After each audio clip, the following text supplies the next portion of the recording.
सन 1965 की पाक भारत जंग के हवाले से आज भी ये बहस जारी है कि क्या field marshal general Ayub Khan ने यह जंग कश्मीर की खातिर की थी या फातिमा जिन्नाह से धांधली के जोर पर सदारती इलेक्शन जीतने के बाद अपनी खोई हुई साख बहाल करने के लिए लड़ी थी। कुदरतुल्लाह शहाब अपनी किताब शहाबनामा में लिखते हैं, सदर अयूब जंग का नाम लेते ही कानों को हाथ लगाया करते थे और हमेशा यही कहा करते थे कि तनाज़ा कश्मीर का हल हमने पाकिस्तान के मुफाद की खातिर ढूंढना है। इस हल की तलाश में पाकिस्तान को दांव पर नहीं लगाना। तो सवाल पैदा होता है कि वो कौन से मुहर्रकात थे जिनकी बिना पर जंग का नाम लेते ही कानों को हाथ लगाने वाले अयूब खान को भी ये जंग लड़ना पड़ी। किस्सा कुछ यूँ है कि जनवरी सन 1965 में पाकिस्तान का भारत के साथ रन ऑफ कच्छ का तनाज़ा शुरू हुआ और जनवरी सन 1965 में ही तब के फौजी सदर अयूब खान ने कायदे आज़म मोहम्मद अली जिन्नाह की हमशीरा फातिमा जिन्नाह को खुली धांधली के जरिए सदारती इंतखाब हरा दिया। इन सदारती इंतखाबात में अयूब खान को जितवाने के लिए जो हरकत की गई उनकी वजह से इसका इमेज काफ़ी ख़राब हो गया। चुनांचे कहा जाता है कि अयूब खान ने अपना ख़राब इमेज बेहतर बनाने की खातिर मकबूजा कश्मीर को आज़ाद करवाने के लिए ऑपरेशन जिब्राल्टर शुरू करने का सोचा। सदर अयूब खान के बेटे गौहर अयूब खान ने अपनी किताब ऐवान इक़्तिदार के मुशाहिदात में लिख रखा है कि ऑपरेशन जिब्राल्टर का मंसूबा वजारत ख़ारजा की रिपोर्ट पर बनाया गया। अयूब खान को यकीन दिलाया गया था कि अगर पाकिस्तान ने कश्मीर में फौजी कार्रवाई की तो भारत बैनुल-अक़वामी सरहद पार नहीं करेगा। लेकिन मालूम नहीं हतमी फैसले का इख्तियार रखने वाले अयूब खान ने इस बात पर अंधा यकीन क्यों किया। गौहर अयूब लिखते हैं, ऑपरेशन जिब्राल्टर सरकारी तौर पर 8 अगस्त सन 1965 को शुरू किया जाना था, ताहम मुजाहिदीन को कश्मीर के अंदर दाखिल करने की कार्रवाई 5 अगस्त सन 1965 को ही शुरू कर दी गई। अगस्त के अवाइल में तकरीबन 4000 मुजाहिदीन को तरबियत देकर भारतीय मकबूजा जम्मू कश्मीर भेज दिया गया। उन्होंने कश्मीर में भारतीय फौज के मुवासलाती निज़ाम को दरहम बरहम करके रख दिया और बाज़ फौजी पोस्टों पर भी हमले किए।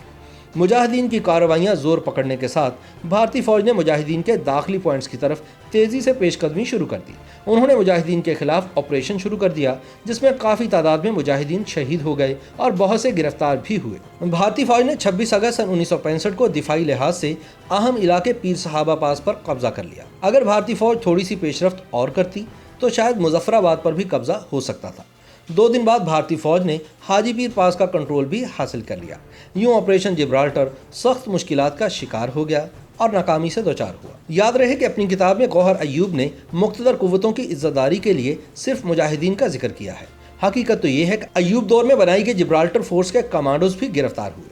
ऑपरेशन जिब्राल्टर इतना खुफिया रखा गया था कि एयर मार्शल नूर खान को भी इसकी भिनक न पड़ने दी गई। भारत की तरफ से बढ़ते हुए खतरात के पेश नज़र ऑपरेशन जिब्राल्टर के बाद ऑपरेशन ग्रैंड स्लैम 31 अगस्त सन 1965 को शुरू किया गया, जिसका मकसद लाइन ऑफ कंट्रोल पर दबाव में कमी लाना, झमचोड़ियाँ पर कब्जा और अखनूर में कशीदगी पैदा करके मुजफ्फराबाद की तरफ भारतीय पेशकदमी को रोकना था। इस हवाले से पेशकदमी जारी थी और ऐन मुमकिन था कि यह ऑपरेशन कामयाब होता, मगर उस वक्त के आर्मी चीफ जनरल मूसा खान ने घोड़ा बदलने का फैसला किया और जनरल अख्तर हुसैन मलिक की जगह जनरल याहिया खान को डिवीजन कमांडर तैनात कर दिया। कमांडर की इस तब्दीली से जब वक्फा मिला वह भारत के लिए गैबी इमदाद साबित हुआ।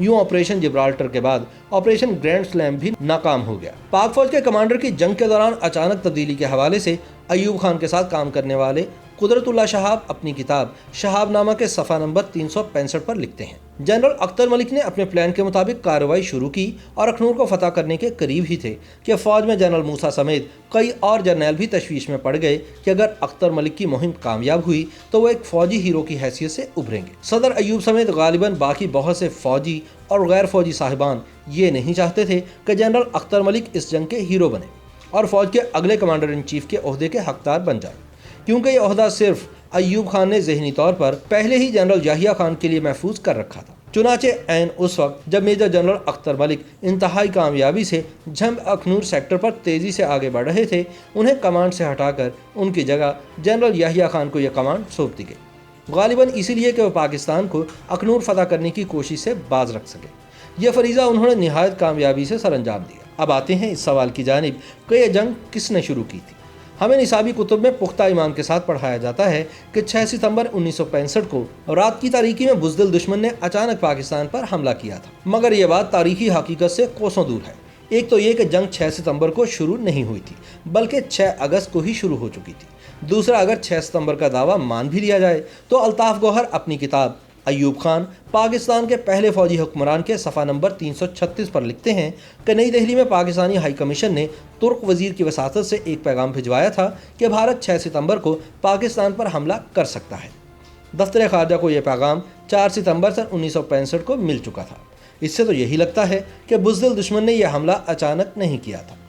اس وقت کے پاک فوج کے 2 سابق سربراہان air chief marshal retired Asghar Khan اور ایئر چیف مارشل ریٹائرڈ نور خان نے بالترتیب 4 مئی سن 2001 اور 2 اگست سن 2004 کو انٹرویوز میں دعویٰ کیا کہ 6 اگست سن 1965 کو کشمیر میں مداخلت کار بھیج کر پاکستان نے جنگ کا آغاز کیا تھا۔ ایئر چیف مارشل نور خان نے 6 ستمبر سن 2005 کو ڈان کو انٹرویو دیتے ہوئے کہا، بری فوج نے ایک بڑا جھوٹ بول کر قوم کو گمراہ کیا کہ یہ جنگ بھارت نے چھیڑی تھی۔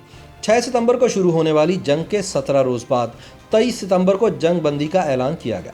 یہ رائے بھی موجود ہے کہ اگر یہ جنگ مزید چند روز جاری رہتی تو پاکستان کو بھاری نقصان اٹھانا پڑتا۔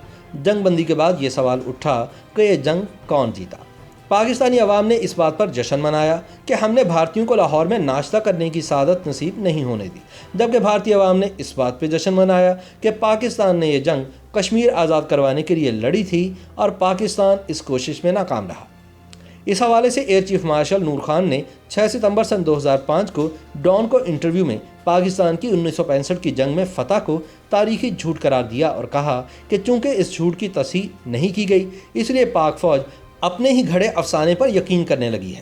4 ستمبر سن 2015 کو جامعہ کراچی میں ممتاز دانشور اور تاریخ دان ڈاکٹر سید اکبر زیدی نے اپنے خطاب کے دوران کہا کہ اس سے بڑا کوئی جھوٹ نہیں ہو سکتا کہ پاکستان نے 1965 کی جنگ جیتی تھی۔ دراصل ہم سن 1965 میں یہ جنگ بری طرح ہار گئے تھے۔ یہ جنگ کون جیتا، یہ جانچنے کا ایک پیمانہ معاہدہ تاشقند بھی ہے، جس کے مطابق بھارت نے 710 مربع میل کا علاقہ پاکستان کو لوٹایا، جبکہ پاکستان نے 210 مربع میل کا علاقہ واپس کیا۔ اکتوبر سن 1964 کے بعد صدر ایوب اکثر اوقات بھارتی وزیر اعظم لال بہادر شاستری کے بارے میں کہا کرتے تھے کہ اس بالش ڈیڑھ بالش کے آدمی کے ساتھ کوئی سنجیدہ گفتگو کرنا بیکار وقت ضائع کرنا ہے۔ روس کے وزیر اعظم کے سامنے ایوب خان نے لال بہادر شاستری کے لیے یہی الفاظ استعمال کیے تو سامنے سے کافی عزت افزائی ہوئی۔ 10 جنوری سن 1966 کو ایوب خان نے اسی بالش ڈیڑھ بالش کے آدمی کے ساتھ معاہدہ تاشقند پر دستخط کیے۔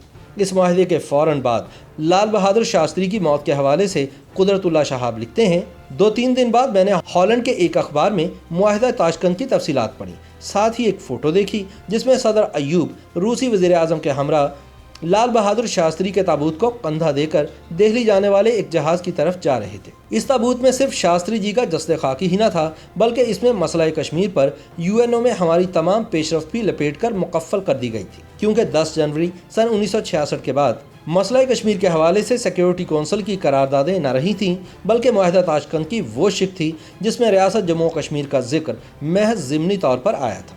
باقی زندہ دل پاکستانی قوم پختہ یقین کے ساتھ اس بات پر ایمان برقرار رکھے کہ جنگ ہم نے کشمیر کے لیے لڑی تھی۔